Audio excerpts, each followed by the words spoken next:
I have seen people come into this art museum and pick a piece and study it, and they will fill up with tears. Something emotionally touches them about that one piece of art. It is an incredible collection of religious art. Over 400 pieces, all with one thing in common. They are all depicting Our Lady at different stages of her life. Get to know Our Lady, but get to know Our Lady in a way that you would as a young girl, as a young mother, and then as a sorrowful mother. And each piece of art in here, which is only Mary and her son, tells that story and tells that story of our faith. It's just unbelievable. And it touches people, for sure it touches people. This is believed to be the largest Marian art collection in the world, which is part of the Miraculous Medal Shrine in the neighborhood of Germantown in Philadelphia. Look at the gentleness of this mother's face. She's absolutely beautiful. Mary Jo Timlin Hogue is the Chief Executive Officer. Every age that we have in here, which starts from the 13th century to current time, you see Mary evolve.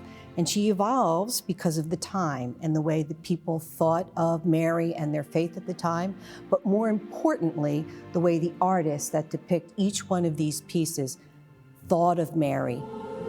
We've got oil on canvas, we've got gilding on wood, we've got textile prints, we've got marble, we've got carvings, we've got ceramics.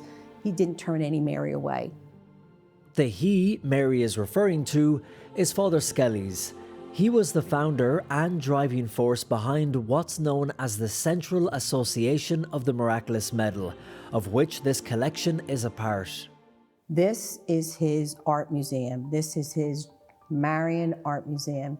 And Father Skellies' hope was that he would collect these pieces throughout his career in the hope that one day he could display them to the public so the public could get to know Our Lady and get to know and love Our Lady as she is seen through the ages.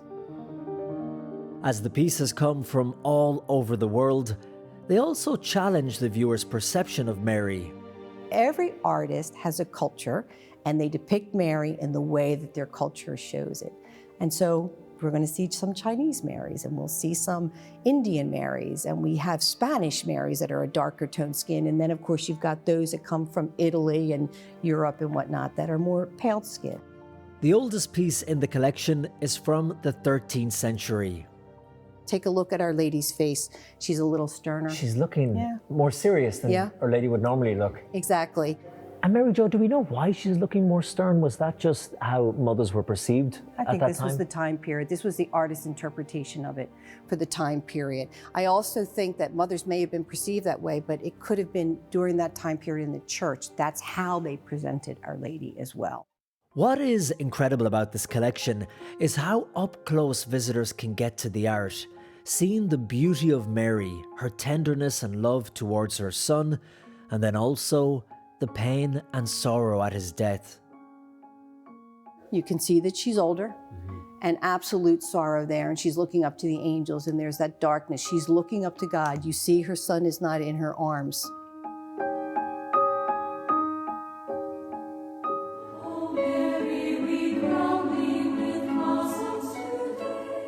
For Mary Jo, working with this collection has given her a deeper understanding of her faith. Why is it so important, do you think, for the church to have religious art and iconography like this, depicting, let's say, Our Lady? What can it communicate that the written word could never? Art is a universal language, and words sometimes aren't always understood, depending on education level and cultural component. I always knew that Mary loved her son.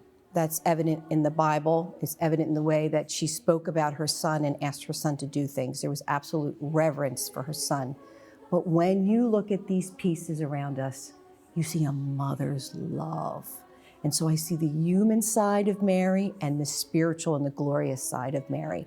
For me, that mother's love and that human side is so impactful. We love the angels, we love And hopefully, we will get people to love Our Lady the way we love Our Lady through the art that we present here.